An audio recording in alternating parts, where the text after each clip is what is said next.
The program you don't know you're running, Becky. By the time you're in your 30s, your life often runs on autopilot.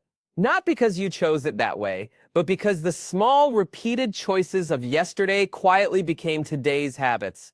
The way you check your phone in the morning, the rate you drive to work, the tone you use when you say I'm fine, all of it wired into you like code written years ago.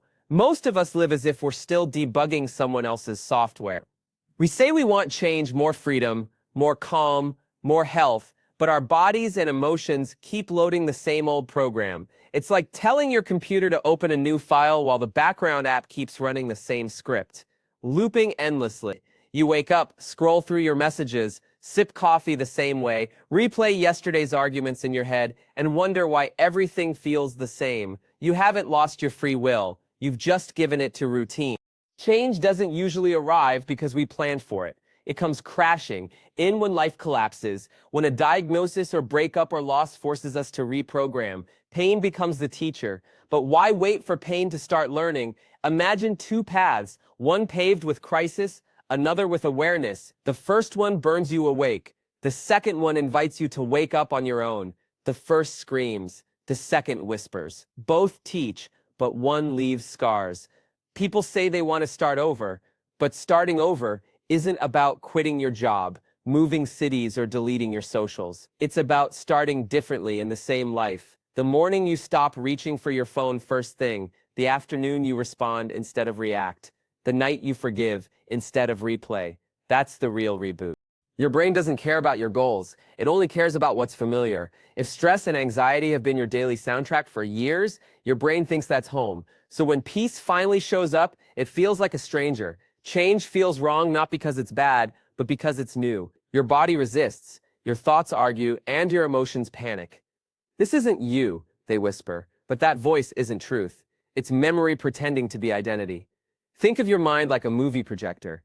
Every belief, every fear, every habit is a film reel. You can't watch a new movie while the old one's still spinning. To see something different, you have to stop the reel, even if the silence in the room feels unbearable at first. We'll explore how to break the loop, the science of thought, emotion, repetition, how the body becomes the mind, and how to teach your emotions to feel the future before it happens. When you repeat the same thoughts and emotions every day, your brain builds shortcuts. It learns the path so well that it stops needing your permission. That's how habits form, not from intention, but from repetition. You think a thought, the thought triggers a feeling. The feeling loops back and confirms the thought. I'm not good enough. I don't have time. This is just who I am. These aren't facts. They're echoes. The brain fires, the body feels, and before you know it, you're living inside a self-fulfilling prophecy. To change that, you don't fight the emotion. You teach it something new. You teach your body how the future feels before it happens. If you wait to feel happy until your life changes, you'll wait forever. But if you can feel gratitude, calm, or confidence before the evidence arrives, your body starts to believe that future is already real. That's how athletes rehearse victories before stepping onto the field. That's how musicians practice movements before touching the instrument.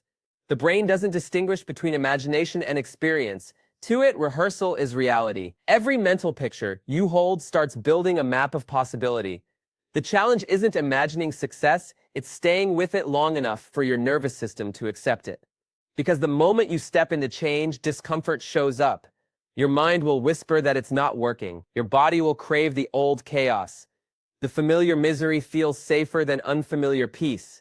But the discomfort is proof that change is happening. Growth never feels natural at first. You're teaching your body to stop obeying old emotions, to stop chasing stress like an addiction. If you've spent years surviving on adrenaline, silence feels threatening. Rest feels like weakness. You mistake calm for boredom.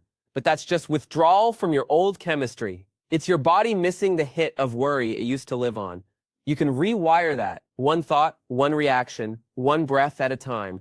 Every time you notice yourself slipping back and choose differently, you're reclaiming control from the program. The same thought creates the same choice. The same choice creates the same action. The same action creates the same emotion. To rewrite your destiny, you break that loop. It's not about discipline. It's about awareness. The moment you catch the thought before it becomes emotion, you interrupt the pattern. You create space, a small pause between stimulus and response. In that pause, freedom lives.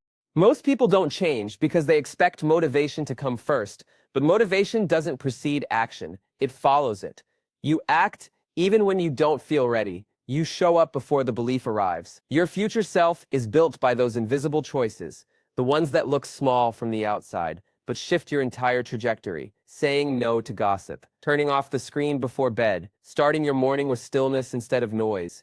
Those moments look ordinary, but they're revolutionary, because every time you choose differently, you're teaching your mind and body a new way to be. You're pruning old neural paths and planting new ones. You're clearing the garden, pulling the weeds, breaking the soil, and sowing seeds for the life you want. Letting go isn't forgetting the past, it's refusing to keep living in it. When you wake up and instantly relive old problems, your body doesn't know it's a new day. It feels like a continuation of yesterday's pain. Emotions are the residue of the past, and when they dictate your thoughts, the past becomes your future. The loop continues until you decide to stop it. Stopping doesn't mean suppressing, it means noticing, witnessing your thoughts like passing weather instead of identifying with them. When you can see the storm without being swept away, you've already changed, because the real goal isn't to feel happy all the time. It's to feel free, to choose your state of being instead of inheriting it from yesterday. The next time you feel yourself slipping back into the familiar, pause, breathe. Remind yourself that discomfort is a sign of rewiring. You are not falling apart. You are being rebuilt. The body doesn't learn safety from words. It learns from repetition. So repeat the new patterns. Practice calm, practice trust, practice joy. And one day, what once felt strange will feel natural. You'll wake up and realize the program is gone. You're not running on the past anymore. You're writing your own code.